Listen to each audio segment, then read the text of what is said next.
Today we are going to start the new topic of grammar, which is parts of sentence. In the last class, we had discussed about the definition of sentence with its appropriate example. But today, let's see the different parts of sentence. In English language, basically there are three parts of sentence. हमारे अंग्रेजी भाषा में अगर हम देखें तो हमारा साधारणता बस तीन ही प्रकार का जो पार्ट होता है वो सेंटेंस का हुआ करता है। और ये पार्ट क्या क्या होता है? तो ये सब्जेक्ट होता है, प्रेडिकेट होता है और ऑब्जेक्ट होता है। सब्जेक्ट मीन्स कर्ता, प्रेडिकेट मीन्स उसके द्वारा किया गया कर्म और ऑब्जेक्ट मीन्स इस सब्जेक्ट के द्वारा किया गया कर्म और इस कर्म का प्रभाव जिससे पड़ता है यानी वस्तु, इसे हम क्या कहते हैं? इसे हम ऑब्जेक्ट कहते हैं।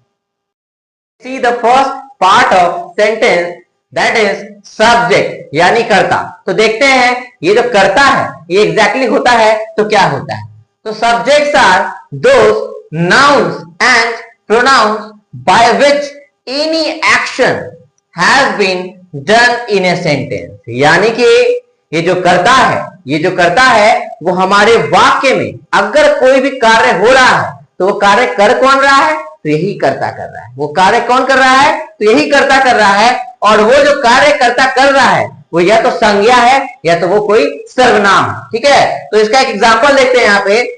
सूरज ईट्स ए मैंगो, यानी एक लड़का सूरज है जो आम खाता है। यहाँ खाने का काम कौन कर रहा है? सूरज कर रहा है। तो ये खाने का काम अगर सूरज कर रहा है तो यहाँ पे सूरज क्या है? वो एक कर्ता है, वो एक सब्जेक्ट है। Let's see the second part of sentence which is predicate यानी कर्ता।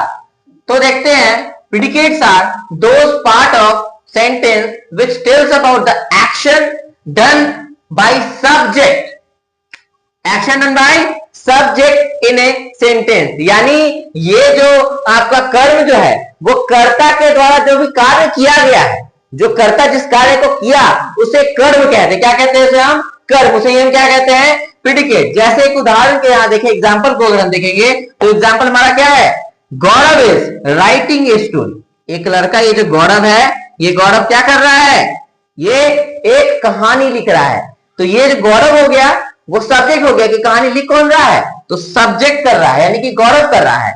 और बाकी जितना भी आपका सेंटेंस का पार्ट है इज राइटिंग ए स्टोरी, ये आपका क्या है? प्रेडिकेट है। And we can say that predicates are always verbs and sometimes it may be nouns and pronouns. Okay, let's see the third part of sentence, that is object. It means vastu. आइए देखते हैं। Objects are those parts of sentence which receives the action of verb in a sentence which has been done by subject।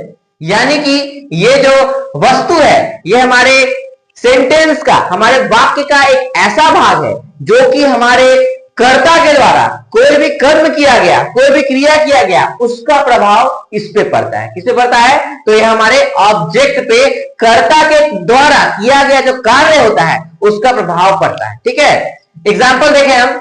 Rakesh is writing with a pen, यानी एक लड़का राकेश जो है वो कलम से क्या कर रहा है? लिख रहा है। तो यहां हम देखेंगे कि राकेश जो हो गया वो क्या हो गया? वो एक सब्जेक्ट हो गया। ठीक है, और is writing with a pen, ये पूरा अगर सेंटेंस को लेंगे तो ये क्या होगा? प्रेडिकेट होगा। बट इस प्रेडिकेट के अंदर भी ये जो कार्य हो रहा है उसका प्रभाव किसे पड़ रहा है? पेन पे पड़ रहा है। तो ये जो पेन है यानी ये जो कलम है ये क्या होगा? ऑब्जेक्ट होगा। So I am requesting you to further discuss about the other topic and the types of sentence. For that you will have to join us by subscribing our channel, winning together, share it, like and comment it. Thank you.